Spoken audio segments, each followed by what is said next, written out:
not like helicopter parents. I don't think my parents were ever helicopter parents. I love my parents so much, but they worry for the right reasons. Your And mom's I in the think, background. I'm just kidding. jeez, you scared me. Oh my gosh. Almost had a heart attack. I don't even think she's home. I think she's I at don't work know. anyways, but you scared me. I wanted to make a joke since you were helicopter parenting.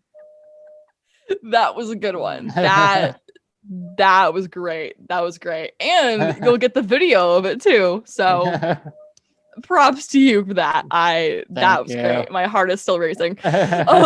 Welcome everyone to Mics One JoeySooch. I'm JoeySooch, and we are joined here by Annie Watson. She has narcolepsy and she lives right outside of Chicago. So hi, welcome. everyone. Hi, thanks for having me. How are you feeling today? I'm good. Feeling very motivated now that it's not rainy and gross out over here. Chicago is not exactly known for the good weather in 4 months out of the year? Yeah, pretty much. Like 4th of July weekend and until Labor Day, it's like gorgeous consistently. And then after that, you have to just prepare for the worst. Yeah, I've never been to Chicago, but I always wanted to go. Highly recommend. I don't know the city as well as I should, but I do know like a few places that most people don't know about. But again, my expertise on the actual city is very limited.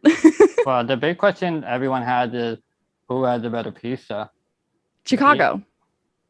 Well, I don't know.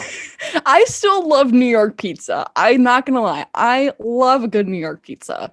Like, there's a spot in New York. I don't know if it's still around, but it's called Two Brothers. Yes, Two Bros. It's a chain.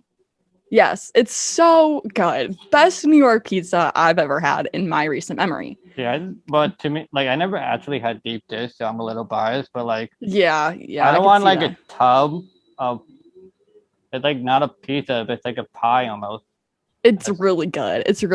If you ever Giordano's, Gino's East, and Lou Malnati's are the best deep dish places in Chicago suburbs. They're so good. But again, I'm biased. I've lived here most of my life, so. But I'm not saying New York pizza stinks. I think it's great. I just prefer deep dish if I were to choose. So. Oh, it's a big debate that will never end. Yeah, that's true. That's true. So let's talk about narcolepsy, since I don't have it, but you do. So yes, just so everyone's on the same page, narcolepsy is it a disease or is it a? It's a chronic sleep disorder. It's technically in the rare disease umbrella because anything with fewer than 200,000 cases in the US is considered a rare disease, as you probably know. And fewer than 200,000 people in the United States have narcolepsy.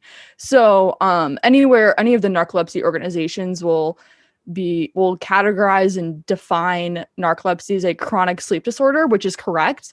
But it still falls under the rare disease and technically a chronic illness, because once you're diagnosed, you have it for the rest of your life.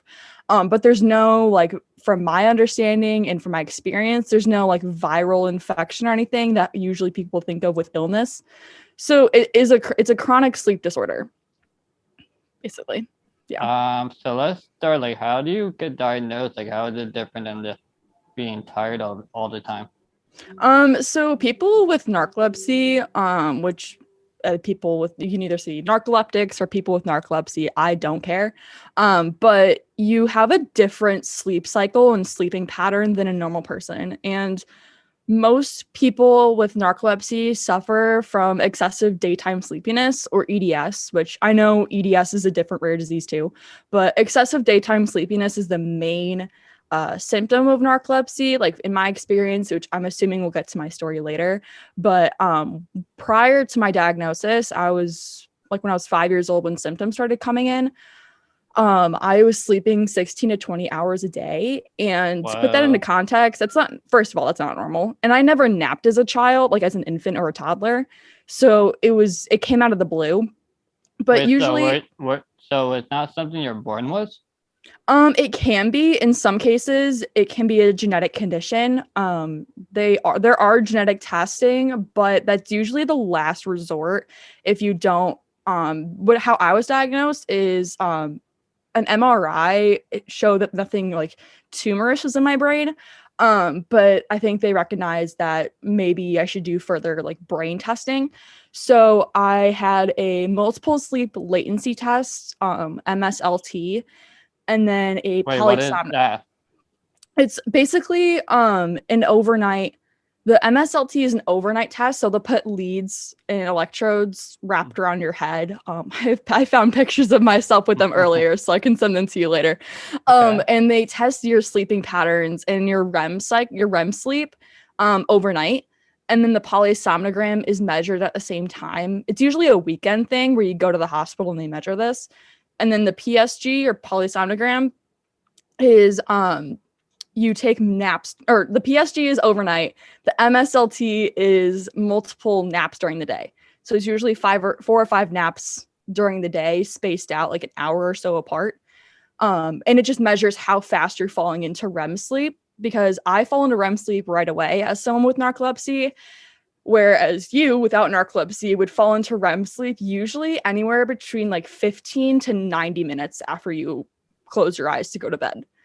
So that's usually the main indicator. And then I have something called cataplexy, which is a loss of muscle tone. So think of like a rag doll. Like it's triggered by emotion. So when I laugh, when my meds have worn off, I look like I'm drunk, as per the words of my mom. But I can't control my my facial muscles and my neck and my tongue when I laugh. And usually about 60%, it's weird. I know it's really weird. And when I can feel it and it's really obvious, it's really funny to experience after having this for 11 years. I know my triggers and it's really funny to experience it. But I think about 60% of people with narcolepsy have cataplexy. So those can be easier to diagnose. But from my experience, my cataplexy didn't kick in until after I was diagnosed. So you have two different conditions, or are they related? They're related. But there's 2 types of narcolepsy. Type 1 is with cataplexy and type 2 is without. So it's mainly, I mean, it could be considered like a other condition, but I think it's just a symptom that is only if you have cataplexy, you for sure have narcolepsy. But you can have narcolepsy and not have cataplexy. So you take the test and then they see that you're like what? How are the results different from you than from me to know that you have? I fall into REM sleep right away. And I stay into deep REM sleep. I'm pretty sure that's how it is. I was so young when this all happened that any like scientific information my doctors gave me just flew right over my head as like a 6-7-year-old. Okay. But I think it's just the REM cycles. And I'm not a neuroscientist, so don't come at me. But I think it's just the difference in how fast you fall into REM sleep. Okay. Do you what's it weird? Do you wear a Fitbit by any chance? I don't, but I used to. I had a Fitbit for a little bit, and then I had an Apple Watch as well. I probably should get a new one because something happened to my Apple Watch. Well, the Apple Watch I don't think records It doesn't record your sleep, but yeah. it should. It should. But my Fitbit, I was so concerned the first night I got it. I slept with it and I looked on the app and it said I only got 4 hours of sleep. So if you're someone with narcolepsy listening to this episode, the Fitbit is not accurate because your sleep cycles are different. I was like, Mom, why does my Fitbit say that I only got 4.5 hours of sleep when I get 8 hours really easily? Which is really uncommon for like my friends who don't like as a 17-year-old, it's hard to get 8 hours of sleep usually, but I have a rare disease to my advantage. But I was like, Mom, why does this only have 4 hours of sleep on here? And she's like, Hun, your sleep cycles are way different than anybody else. So, and Fitbit doesn't like have that in its technology that I know of. And yeah, that was really scary. But when I did have my Fitbit, I had to realize that I have to completely disregard the sleep aspect of it because it's just not accurate for me. Well, when I looked at my results, I got a really good night's sleep. Like I barely turn. I get like a full I forgot what, I think deep sleep. Mm-hmm. I get a lot of those hours in, Mm-hmm. and I get really good results. But yeah, it's not FDA approved or anything like that, so don't take it too Yeah. seriously in case you have some Yeah. weird problem. If you have something, if you think you have any sleep disorders, contact your primary care physician. Don't base this off of my experience. No, so you get to how was it like sleeping with like all these machines and stuff? I mean, they wrap so yeah, so it was like electrodes glued to my head. So I couldn't like shower for a couple days because it was like a Friday Oh night to Sunday no. morning type deal. And it was like my hair was like it was like glued on, but they wrap it around so nothing falls off. Mm-hmm. It did feel weird though. They had to put a few on my chest to measure like my heart and my lung measure like my lung movements. And then they had like a couple at my arms and a couple at my feet. So that was kind of weird. I had to like carry this giant like brick thing. It looked like a remote type thing. You know how on like really nice like really high tech computer chargers, it will have the cord and then it'll have like a brick in the middle. Yeah. It was like that. It was like that, and it had all of the leads connected to it. So as like a 8-year-old, because I had 3 of these done in the span of 3 or 4 years, for a diagnosis and health insurance reasons. So after a while, I got used to it. But the very first time, it was kind of terrifying. Because I was just walking around this like hospital hotel room type thing. Couldn't really do that much. Oh, Um, you were able to walk around? I thought they just like put you in bed and just I was able to like use the bathroom. Using the bathroom for was I mean, I don't know why I was so surprised now and back then how hard it was to use the bathroom, but I had to be like very cautious so nothing would get wet. Um and I always like the for some reason the doorknob was right next to the life alert type thing that they had in the bathroom, so I oh always my had to make sure I wasn't pulling that cuz nothing went wrong from my oh understanding, my god. which was like I understand why they put that there, but 8-year-old me was very cautious because I didn't want them to think that I fell over and hit my head because that wasn't true. But it was kind of terrifying at first. I'm Like surprised at the 8-year-old you didn't press it like right away. I'm surprised too. And yeah. And with each the hardest part of it was the blood test. They did blood tests every the like that Saturday morning. They did blood tests like right away.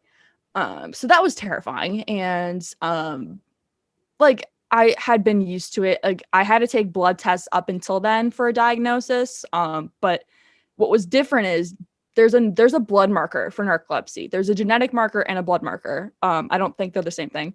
But so the hospital had higher tech blood marker tests than my primary care physician. Um, so they had to do blood tests every time I was there.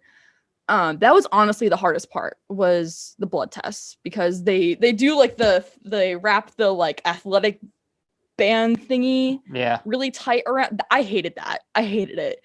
My parents were like, "Oh my gosh, Annie, you're so strong." I'm like, "I'm just putting on a nice face so I don't sob because I was the 8-year-old who made fun of the people who I heard sobbing getting blood tests because I was so used to all these." But in reality, I was just trying to hold it together because so much was going on.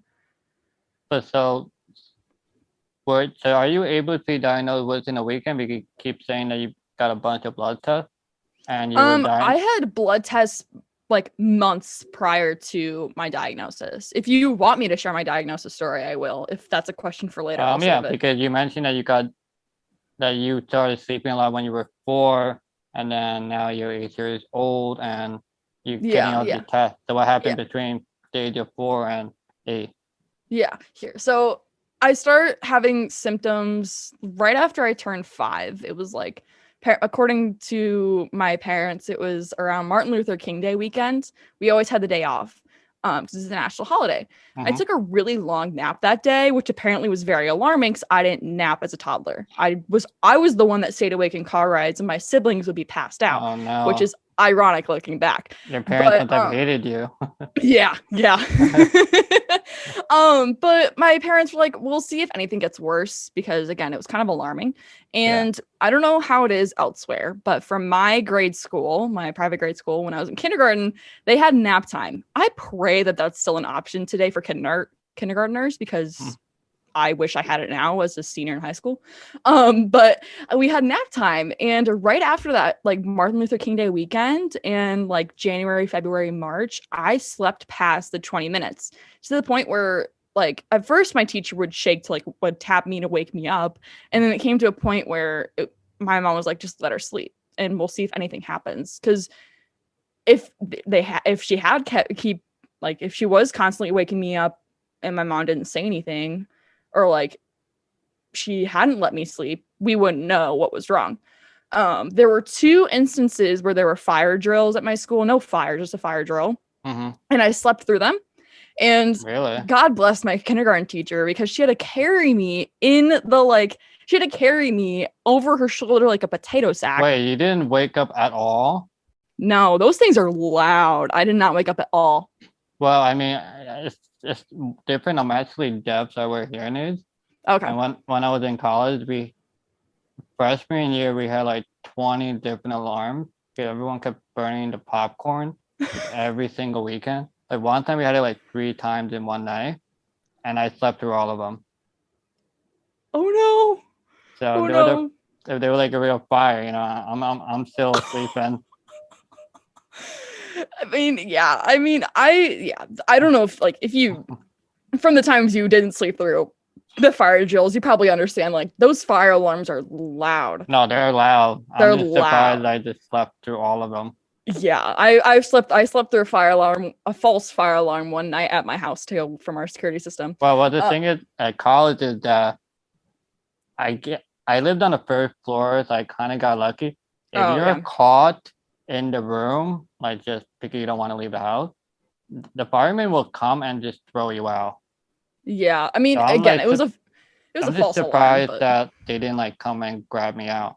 Yeah, I guess that's true. But yeah, thankfully the 2 times at school from nap time and the 1 time that was a false alarm at my house, thankfully they were just the false alarm and a fire drill. But yeah, at that point, and I would sleep until the end of the school day, and even past the end of the school day. So that's like 3.5 hours after the end of nap time.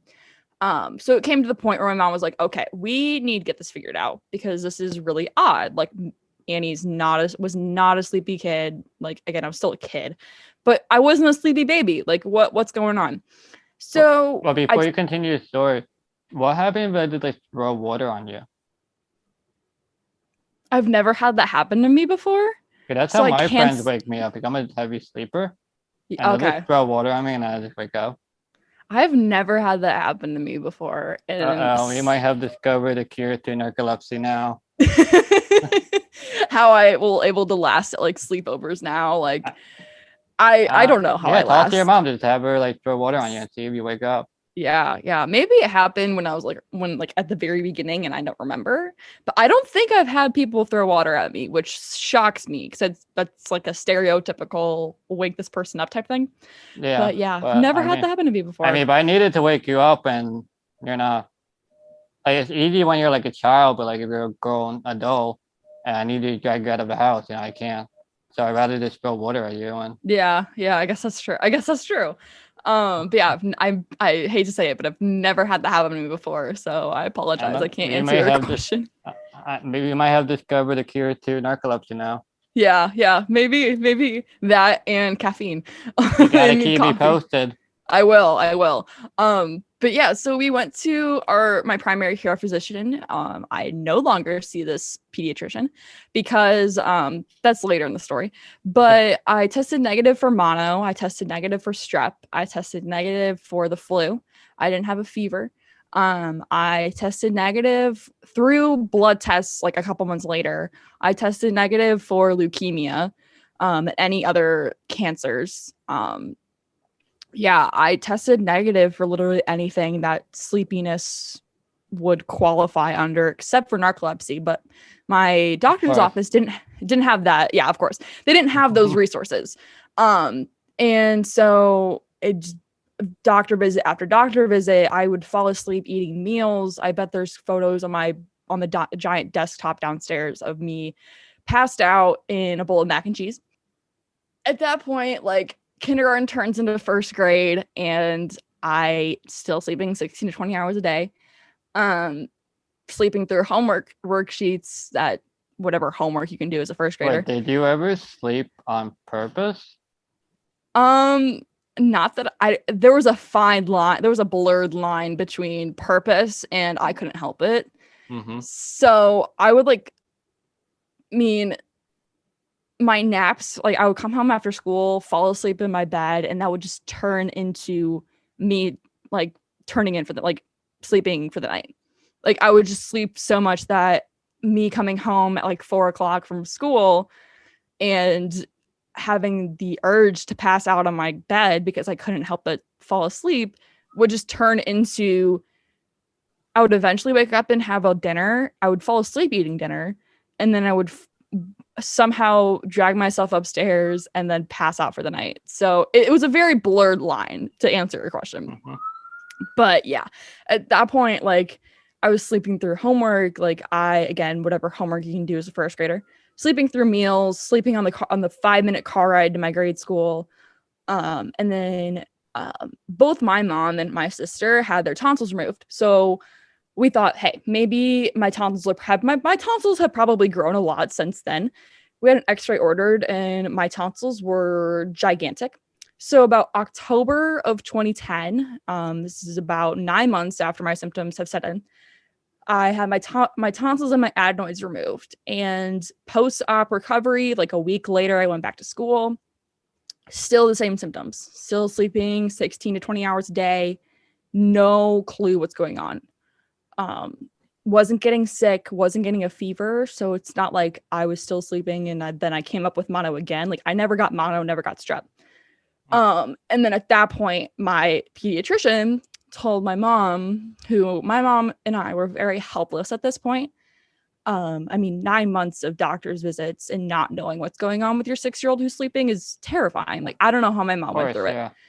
And my pediatrician said, Mrs. Watson, what do you want me to do? You're crazy. Like, you want me to order thousands of dollars worth of tests? Like, you're crazy. Your daughter is just growing. Oh my God. Those words haunt me to this day. And now I know that that's my life example of medical gaslighting. That's medical gaslighting. If that's not it, I don't know what it is. Yeah, I mean, if I was a doctor, I feel like the first thing I would do was just get a sleep study test. Yeah. It took us a little bit to know where to go from here. But we stopped seeing that pediatrician. I don't even know who. I think that pediatrician's still practicing at the same place, but I have not set foot in that doctor's office since then. You should report her. I don't know if we did or not. I think at this point we were more worried about my health than reporting her, but who knows? Maybe my parents did and I don't know it. But we turned to my dad's college roommates, who are brothers. They both are practicing medical professionals, and they were at that time in late 2010.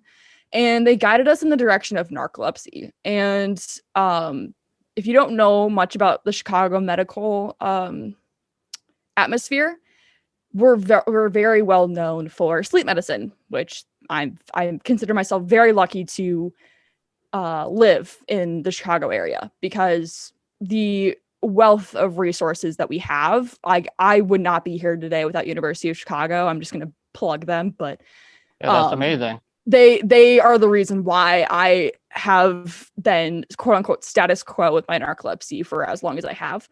But my dad's medical professional friends gave us the contact information for a now retired pediatric sleep specialist, which, to put this into perspective, there are 300 of those practicing in the United States or in the world. I don't know for sure, but it was really, we just so happen to live in Chicago.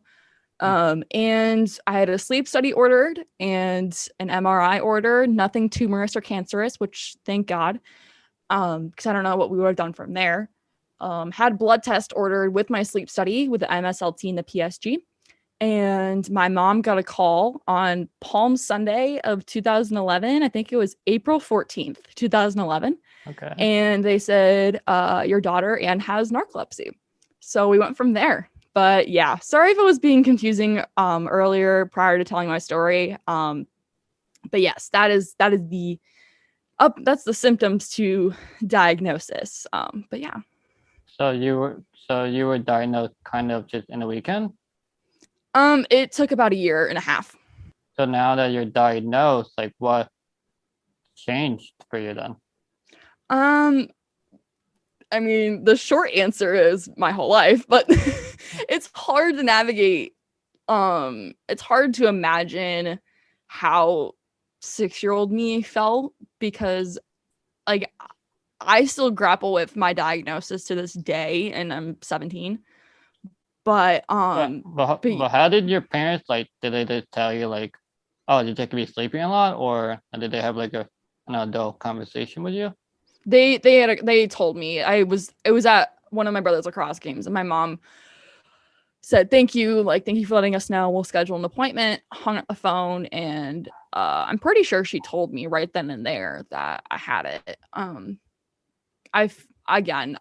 know I've been through a lot, but I don't know how my mom did it. I don't know how my mom and my dad do it every single day. But yeah, I think through the course of health insurance not approving and then finally approving medication, I am where I am today. But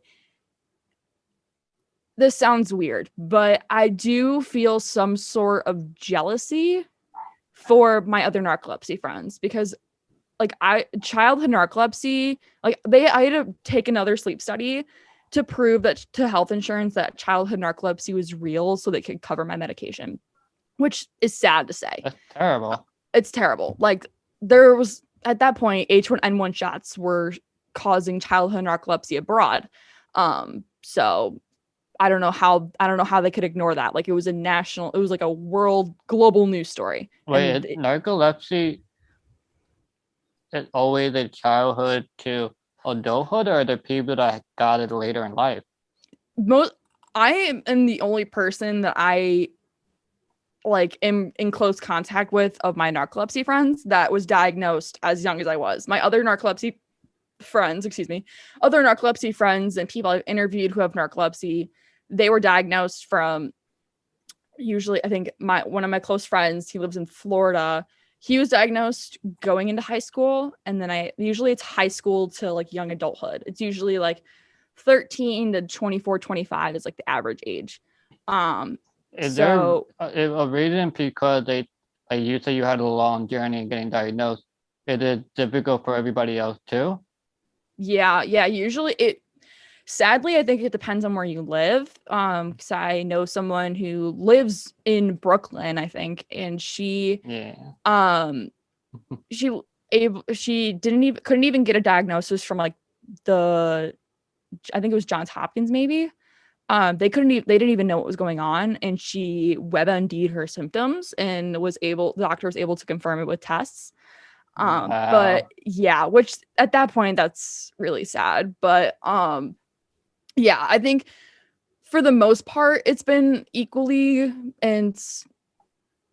hard journeys because you are sleeping. And for my friends, it's just happening in high school.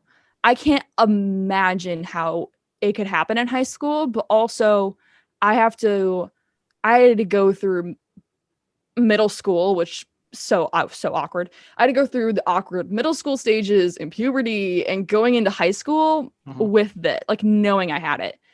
And I will have to go through college having it. So I am somewhat jealous that they were able to have a life before narcolepsy because I don't remember my life before narcolepsy, which is a good and bad thing. And also because it's so hard to relate to these other stories. Like I'm the minority of a minority. So yeah, it's a lot of scheduling and planning, which the summer doesn't grant me. So I try to keep myself busy, but it's a lot of routine and just falling back on falling back on the people who genuinely understand my situation, because that took years to develop. Just growing up and changing from grade school to middle school to high school, you change friend groups. That's normal.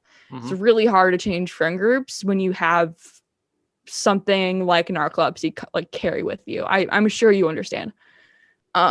It sucks. It's just like an understanding kind of thing. Like most people be like, oh, like if you tell them, oh, I sleep a lot, like they think you're like weird or something. Yeah, I've had a couple instances where the friendship didn't work anyways, but looking back after that friendship had to end, I had noticed in hindsight that they would like look at me weird or not talk to me as much as my friends who were also in like that person's friend group. And maybe it's just my personality, and if you don't like me, that's fine. I can just move on. But and just anybody, like if you don't like me, I'm not gonna try to impress you, just a general principle of life. But I carry something with me, which I am proud to carry. It's great. I love the fact that I have narcolepsy. It does have its downsides though. And I could only imagine in my awkward middle school phases that was probably when it started to finally get normal, quote unquote normal. But I can only imagine, like, it's part of my personality. So it's hard to articulate why friendships happen and come and go. But because my narcolepsy is so ingrained in who I am, I don't let it like cripple me in any way, but that's the wrong word to use. I apologize, but that's the only word I can think of. No, I don't let it like take me down. Like I don't let it like defeat me, but because it's weaved through my personality, I can't help but imagine like why people would choose not to be friends with me because of it. But thankfully I finally realized like sophomore year of high school that the friends I had made in high school that I didn't know outside of that I like met in high school didn't know my situation. So I finally got comfortable telling them, and now they understand, like they make fun of me for it and I love it. Like that's my, like, how people have like the different love languages. Me, it's like making fun of me. Like if I had to like start like making fun of myself, which I am fine with doing, I had to like make fun of myself about my narcolepsy to prove to my friends that it was okay that they made fun of me. Yeah, it's just I mean it's a part of you, but like it's part of you and you kind of just have to accept it or it's not going to work between us. Exactly. And I'm praying that going into college, it's not going to be too hard. There's a lot of things I have to do to protect myself because of the medication I take. There's a lot of protection there's a lot more steps I have to take. I have to make sure, I haven't needed that many like testing accommodations because I'm able to regulate I'm able to time out my medication, but I can't take any chances with college. So I've had to remind myself to do the extra homework and see, do they have a disability accommodations office, and is it a good one? Is it well resourced enough that they'll have an understanding of my narcolepsy or are willing to understand my narcolepsy? Will there be, I had the struggle from grade school. I had this one nurse from the time I was diagnosed to right before middle school, and then she retired. And then I had like 3 different nurses from 6th through 8th grade. And finally, the one I had in 8th grade for my school nurse was like a close family friend of mine, and she understood my case. And I was worried going into high school, but my high school nurse, her sister has narcolepsy. And as soon as I found that out, I was like, yeah, God has blessed me, because I don't want to have to prove myself again. If I'm going to see the nurse every single afternoon, because I have to do morning and afternoon medication, I don't want to have to prove myself for half the school year and then, or a year or 2 of my 4 high school years. Like, I don't want to have to prove that. And thankfully I didn't have to, because she's great. She's great. If I'm going to see her every day for 5 to 10 minutes to take my meds, like, I don't want her to make fun of me, and make fun of me in a bad way. But yeah, thankfully, like, I don't want to have to go through that again.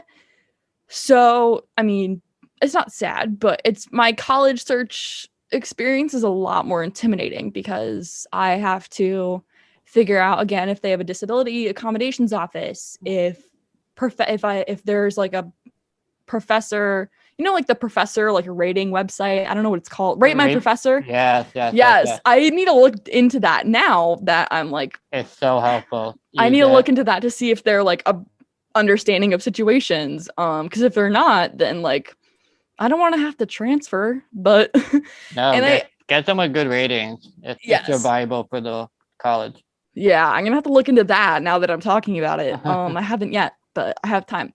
And then also like this just so happened that I love to be near a city, but I need to be near a city where it's not going to be hard to find sleep medicine if I choose to live there like post grad, or I have like an off campus housing later down the line and I can't go to Chicago once a year to see my specialist, because it was already hard to find my specialist now, but they're all friend group, because like the one I had before the one I have now is like best friends with the guy I have now.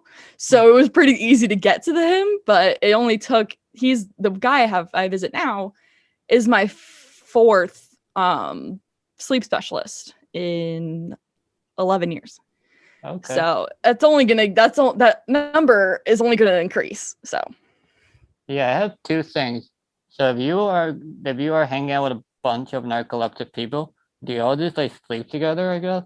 I've not done that in person yet because I finally grew close to my narcolepsy friends right around the pandemic with like I am a youth ambassador for Narcolepsy Network, and that conference this past fall was all virtual. And then we do social hours through Narcolepsy Network. That's all virtual. So I don't know quite yet. And they're all my narcolepsy friends that I keep in close following contact with. They're they're all from different states. So I don't know, but I guess we'll have to plan that out. What's your second question? Well, you mentioned that you need to be around a specialist for like college and such, and like you had to go to a nurse. So do you mean that their nurse or someone has to give you medication, or can you rely on yourself? Or I can rely on myself. It would just be nice to know if there's a medical staff on hand or nearby, if they're going to be reliable enough. Say if college is too rigorous for the medication I'm on now and I have to switch. Because technically, like, because I don't know if I'll have to switch doctors or not before college. It's all in the air. I can rely on myself to take medication. I do that now for the summer, but it's more of a safety net type situation because I've had narcolepsy in the time that I've like grown up. Like I've had it since I was a kid, obviously. So and college is it's usually the first time someone goes away from home. Yeah. Depending on where I go, I'll be away from home, but or like away from the Chicago suburbs. So yeah, it's really more of a safety net situation. If I choose to live in whatever city the college I go to is in, if I choose, and that's not Chicago, say if I go to a school in Boston, I choose to live in Boston after graduation, I would have to figure that out, because depending on what job I get, I may not be able to afford the yearly or like twice a year, if it gets worse, the 3 times a year visit to Chicago. It may just come down to how my lifestyle is post grad. But yeah, that's more of a me thinking way into the future. I can rely on myself for medication though. Wait, so you're saying that your narcolepsy is not constant? What do you mean? Like you said that you have to have like different medications and such. So is it not constant, or they're just like, is it more like, let's say you have more stress, so you have to have like a different medication, or like how does it work?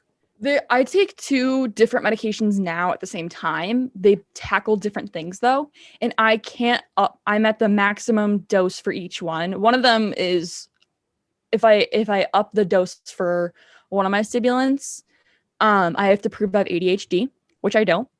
So I was going to try to do that a couple years ago, but then we got the letter back from our healthcare insurance provider that it was like, unless your daughter can prove that she has ADHD, we can't up this specific stimulant, which is fine. Like my life is going perfectly fine. Like nothing super bad is happening. And I've been taking the same two medications for 10 years now. One of them was a more narcolepsy specific medication that wasn't covered until I proved that childhood narcolepsy is in fact a thing. But there are other medications that are FDA approved that are on the market. And one of them, which is called Xyrem, has been recommended to me by all 4 sleep specialists I've had, and I've turned it down every single time because it's a massive lifestyle change. You take it at night before bed, and you wake up 4 hours later and take it again and go back to sleep. And it covers your cataplexy and your narcolepsy for the entire day once you wake up. And that's not a lifestyle change I've ever been ready for. There's also one that was recently approved called Sunosi. There's actually an ad for it. They like the commercial targets it for obstructive sleep apnea, but it was approved for narcolepsy. It's not I'm switching medications constantly. I have options, and if the two medications I take now, which I take together, if those don't work for college and adult life, then I have options to try out.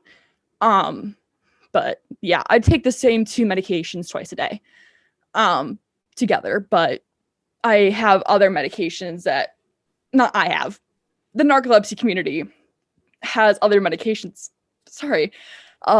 approved by the FDA that are options. So are all narcolepsy people different in terms of like different drugs affects everyone differently? Yes, but I am the only one I have met through Narcolepsy Network. I'm the only narcoleptic that I think it's me and maybe one other girl that I've met that don't take Xyrem. Xyrem has the majority of the narcolepsy market, so to say. Just because it's pretty easy to get. The stuff I take is pretty easy to get too, but also it's not.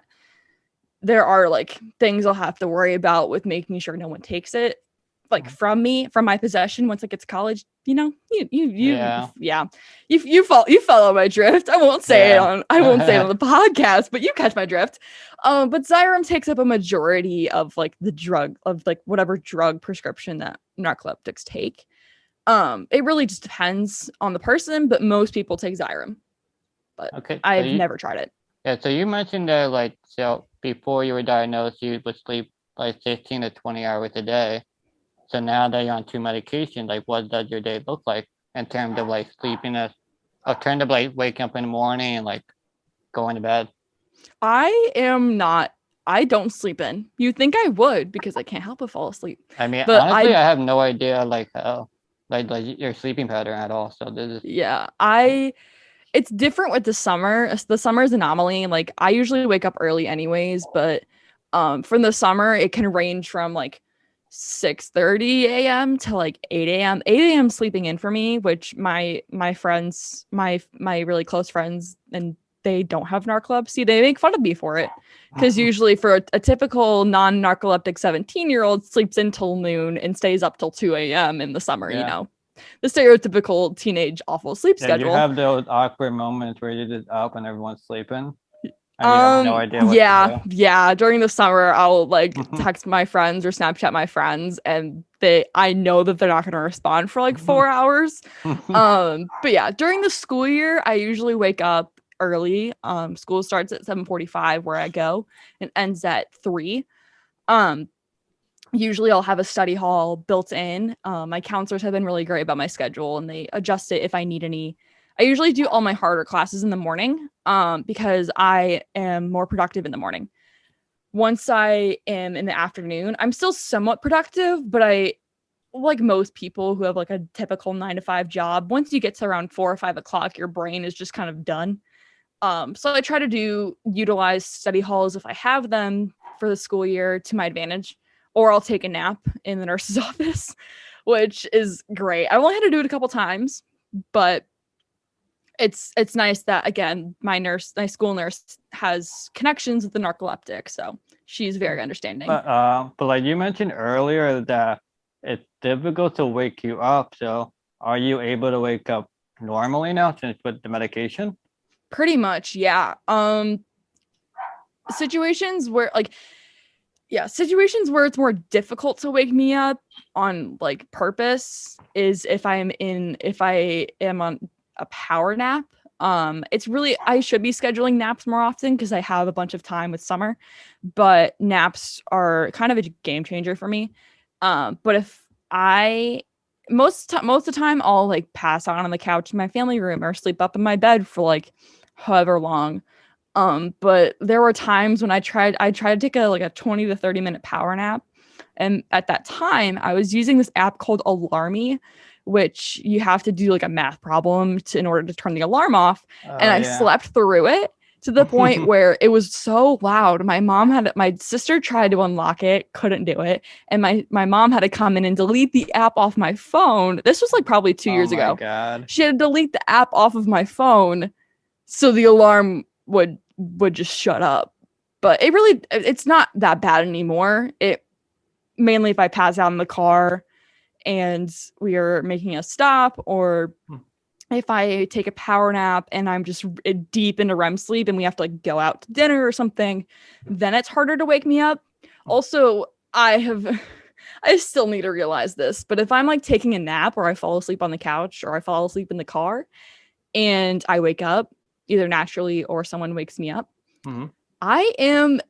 I'm a pain in the butt. I am not fun to be around right as I wake up. That's one thing. Instead of it being really hard to wake up, I'm a pain once I am up, which not like in the mornings when I like wake up with like for the day, but I am not fun. Like crabby city over here. Like it is so bad. Like I have to warn my friends, especially again the friends I've made in high school, that if I like fall asleep for like a lateover, or if I pass out like when they're watching a movie, it's a sleepover, that if you're gonna wake me up, I'm gonna be a pain in the butt. Like just be prepared. I am not like, this is not me. This is not part of my personality on a normal basis. I'm usually not this mean or this like, you know what I mean. I get there are so many words I could say but probably shouldn't, but no, you can say whatever you want. There's no my mom will end up listening to this, so yeah, I gotta watch out. But yeah, I want to say if Vanny's mom listening to this, if the alarm is going off, you can just call their phone and it turns off the alarm immediately. Yeah, I don't use the app anymore because it bothered me and I felt bad that my mom had to do that. So yeah, that's what I did with my roommate in college. He kept sleeping to his alarm and it kept going off, so I just called his phone to turn it off. Oh my gosh. Yeah, he was part of the ROTC. Oh, okay. So he had to wake up at like 5 a.m. I was like, he was not waking up, so I just called his phone, and that was it. Yikes! No, so you can't blame me. That's your fault. Yeah, you signed up for this, so yeah. I gotta be smarter. So yeah, I mean, hey, he just so happened to sign up for ROTC, like. He was kind of lazy though, so it's fine. Yeah, when people talk about waking up super early for stuff like the military, I wake up early for my age group. I don't want to purposely wake up at 5 a.m. So what time do you go to bed then? Usually during the summer, it's later than usual. But since I talked about my normal school day, for a school day, like I try to be in bed by 10:30 at the latest. Well, that's not too bad. It's not bad, but that's usually if I'm like staying up to do homework and then go to bed right away. If I have homework that I still have to do when I'm like by the time I go to bed, I wake up in the morning like 15 minutes before I usually would and finish it, and then I take advantage of my study hall. But that is a very rare occasion. That's usually if I'm like procrastinating during my study halls that day, but that's normal for a teenager, and that's a pretty rare occasion for me. I think it really only happens like once every month or so where I have to do that, but thankfully it doesn't happen too much. Do you take like any well, I know you take the drugs or stimulants, but do you take like do you like drink coffee or anything like that? Yeah, I'm probably addicted to coffee, but Um, one of my podcast episodes was with a pediatric sleep specialist, and he was explaining how caffeine works, 'cause that's what led him to want to be in sleep medicine. And he was like, yeah, like for a narcoleptic, caffeine's usually prescribed anyways. And so really? it's kind of like a joke, but yeah, caffeine is usually I rely on coffee in the mornings more so than like throughout the day. I finally have like my coffee, my home, how I make my coffee at home, and I have like my go-to Dunkin' order. Mhm. Starbucks is more intimidating, so I don't have like a go-to order. I get something different every time. But I have my go-to Dunkin' order for the summertime and the wintertime And because what is iced that? coffee. I do for the summer, I do an iced coffee with almond milk. And then Okay. in the winter, I do a hot coffee with oat milk. Okay. Very basic, but I did like the hot coffee, like quote unquote, like my hot coffee order happened by accident, and it just happened to be really good. So I Wait, just have get that have now. you ever had a Dunkaccino before? No, what is that? Okay, so what's weird for me is I actually hate coffee. I never drink coffee, Okay. like ever. And it's like I don't know whoever could drink that. You're Like not missing out on much. I know I say I'm no, addicted to coffee, but you're not missing out. I know, but I feel like no one like drinks it like casually. It's like they drink it just to like, get awake and stuff. So like, so I don't like. I also don't like chocolate and hot That's chocolate. something different, but okay, I don't No, blame no, you. you'll see in a second. So I Okay. don't like hot chocolate either, Oh, okay. but Dunkin' Donuts combined the two, and that tastes really good. The coffee and hot chocolate together. Oh my gosh, that sounds so good. The Dunkin' hot chocolate is really good in my opinion. It's better than Starbucks. No, you definitely have to try the Dunkin'. It's kind of like Writing it's this not a down. hidden menu at all. It's like there, but like like I see like a lot of people no one wants to buy a drink and then like if they don't like it, they're not gonna drink it, so they never Yeah. try it. But please try Dunkin'. I I think will try that at some point and get back to you because that sounds really good. it is so good. Like I hate coffee and I hate hot chocolate, but put them together and it's so good. That's interesting. It's interesting. I'll have to try it out. I've never noticed it on the menu. I don't well, since with the pandemic and everything, I don't Uh, remember like looking at a menu. Like I didn't know about it. Okay. Okay. But yes, you Interesting. definitely have to try it. Interesting. I'll have to try that out. And I like it came to the point where I would go, there's a Dunkin' on my way to school. Came to the point where the guy like knew I was coming because he could see my car and like the camera when I pull up the drive-through and he knew my name, which got to the point where it was like kind of creepy, but he was trying to be nice, but Oh yeah. yeah, it came to the point where I was ordering. I would get something for me, and then I would get something for my mom and my dad. So I would have 3 coffees. He probably assumed I was getting all of these for me. No, no. There's only so much caffeine that I am willing to have in one sitting. But yeah, caffeine really helps, especially because thankfully I'm able to drive. I remember when I was like 7 or 8, I asked, when will I be able to drive? And my sleep specialist was like, let's get through this appointment. And then when you're closer to the permit and driver's license age, we'll get back to you. But thankfully I am able to drive. So coffee like plays a huge role in that as well. So it is my cup. So you just drink cup. So do you kind of like plan your outings in a way? So let's say like you're gonna drive for an hour. Say like, oh, let's have a cup of coffee before the drive. Yeah, I mainly for like it's partially my choice as well as my mom worrying about me, which it makes sounds like I sound like I'm like being mean to my mom. I love my mom dearly. I totally understand that I'm the youngest, so I understand that my driving the rules for my driving are different than when my older siblings were in high school. My mom's like, I hope you understand. I'm not trying to be mean. I'm like, I know, mom. I have something else that my brother and my sister don't have. So I understand that you worry about me. But the rule is I have to be recently medicated to drive, which is a very like It's a common sense rule.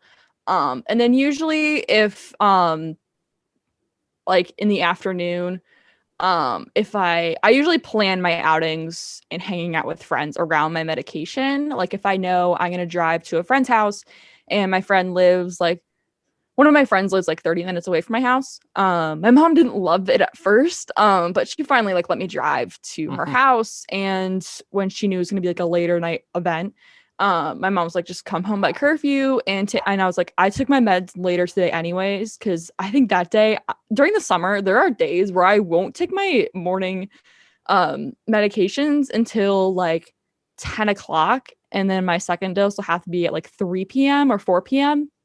So I'll either by accident or on purpose, I'll plan my meds and usually an afternoon coffee run around any plans I have. And then sometimes like since my parents are worried, like as a teenage girl, like as they should be driving at night, plus having narcolepsy, sometimes my parents would be like, just come home. Like the timing of when I would need to be home by is earlier than my friends, but I totally understand. It's for my safety and so I don't pass out behind the wheel, which I have never done.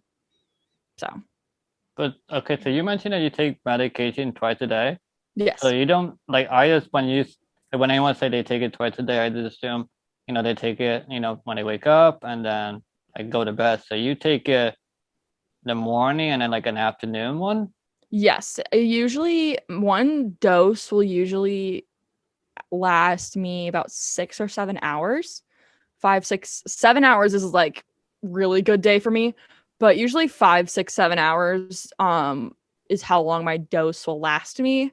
So I plan, that's like basic planning out my meds, but usually I'll take my afternoon dose 5 or 6 hours after my morning dose. So it's more of a either right as I wake up for a school day, because I have to take it right before, so it kicks in and then I can drive. Or like in the summer, I'll take it like an hour or so after I wake up, so I can stay up later at night because it's summer and I have the option. Yeah. But yeah, I usually take my afternoon dose about 6 hours after my morning dose. Okay. They'll usually last me about another 7 or 8 hours until I go to bed. So a big question I get is, do you sleep well then? Like, are you like a master at sleeping? Yes. I still I get, like I mentioned before, like I get 8 hours of sleep pretty easily. And I know you really can't compare a person with narcolepsy and a person that doesn't have narcolepsy, but my peers don't, and my friends, mainly during the school year, again, summer is an anomaly. During the school year, they don't have the best sleep schedules. Like they're like, how do you go to bed at 10 o'clock at night during the school year? Like, how are you not falling behind on work? And it's like, I have study halls, and if I don't go to bed earlier than a normal 17-year-old would, I would find a way to go to bed, aka I would pass out doing my homework. So yeah, I get usually 8 hours of sleep pretty easily, which is funny to think as a 17-year-old, but yeah, but I do have something that works in my favor. Yeah, that's awesome. Like, so narcoleptics just able to sleep better than a regular person then? For the most part, it depends on the person though. I think one thing that also works to my advantage with sleeping pretty well and falling asleep pretty fast at night is my cataplexy. By the time my afternoon meds wear off and like I'm hanging out with family in my family room, I could just feel even if I'm not laughing, I can feel my face usually you don't necessarily feel your face. Usually you just move your face and whatever, if that makes any sense. I know there's a song Can't Feel My Face, and that's like that's something else, but like I usually don't like say you can feel your face, if that makes any sense. In like a non-drunk way, like you usually don't say you feel your face. Do you like the song Can't Feel My Face by The Weeknd? Yes, I do. But in a different context, I can like feel the opposite end of the spectrum, and not drunk as he is as that is in the song. But I like my face feels so heavy anyways. So my eyes are gonna feel weighed down and my eyelids will close and I'll somehow fall asleep. So I think Really? that usually aids in me falling asleep pretty fast, is the fact that at some point my face needs to, my facial muscles need to go to bed. Like at some point I gotta go to bed, because otherwise. So it's kind of like a warning for you, like, hey, like, go. Yeah.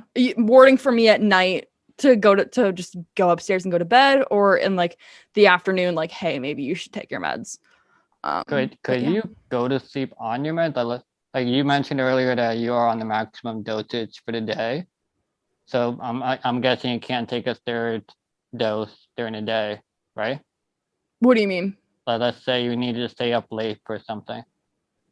I can find a way. If it's like a school event, like a school dance, I'll plan my meds to last longer. So take the morning and afternoon dose later than a normal school day.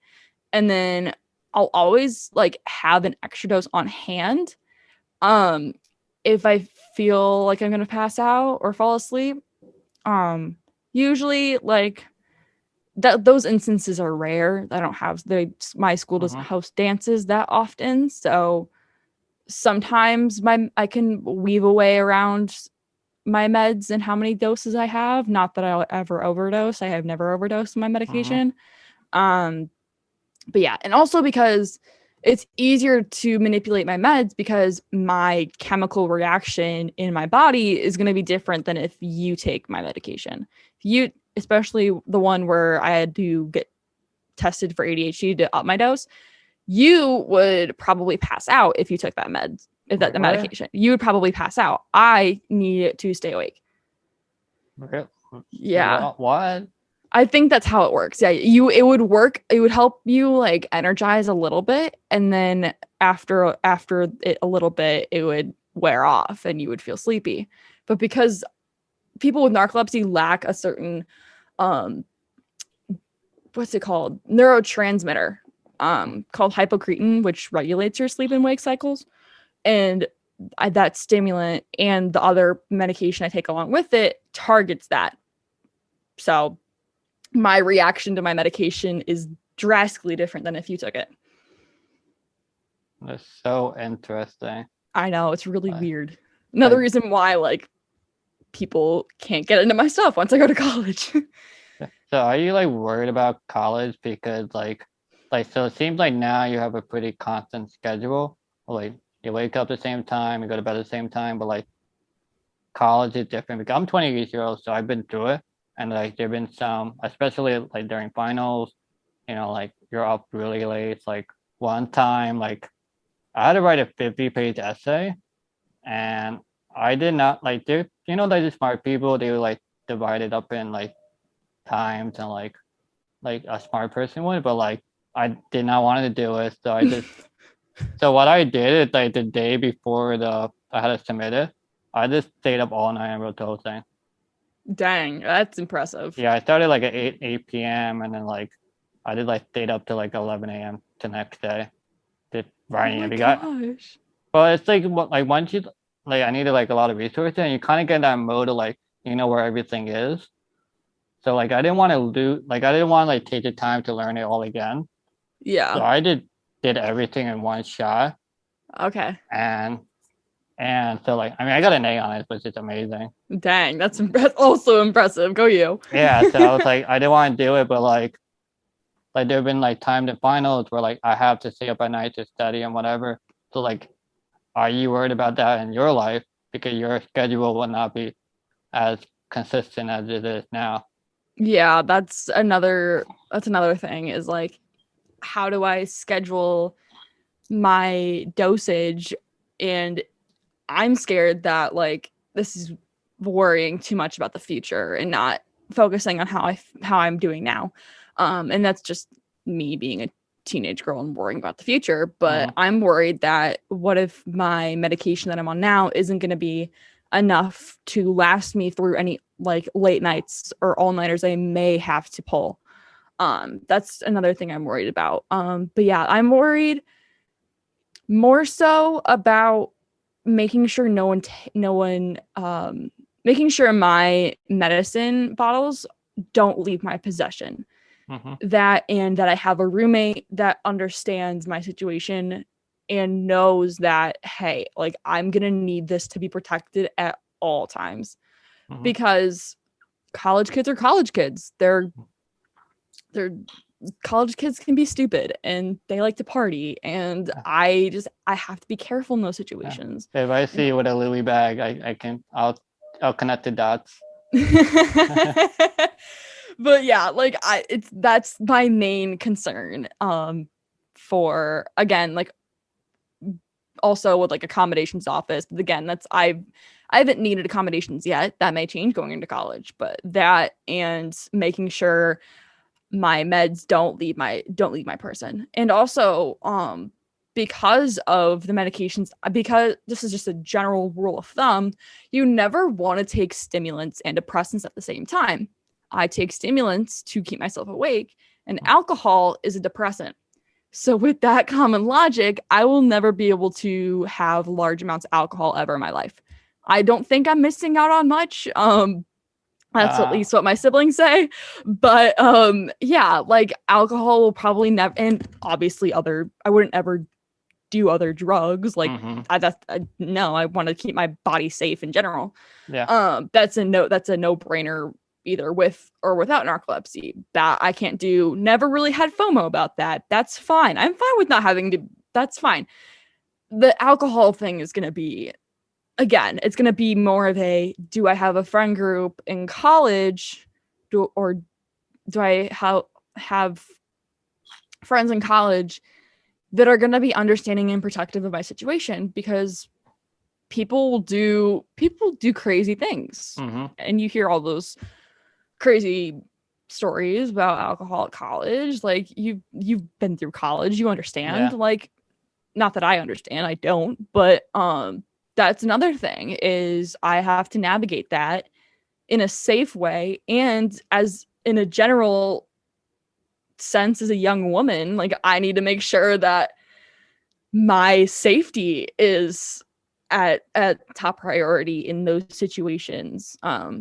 You probably understand where I'm hinting at. Yeah, but I mean, you're aware of your limitations, and I wouldn't say you're worried about yourself, but you're more worried about your surroundings, of how unpredictable it can be. Yeah. As my mom always says, whenever I'm about to leave to go drive somewhere, I'm not worried about you. I'm worried about the rest of the idiots out there on the road. And that can easily be applied to, and that's totally, I love that she says that. I think it's hilarious. Yeah. That can easily be applied to college and drinking. And I love that my parents have taught me that philosophy, because, and I know worrying can seem like a waste of energy, but having parents that were worrying, not like helicopter parents. I don't think my parents were ever helicopter parents. I love my parents so much, but they worry for the right reasons. Your mom's in the background.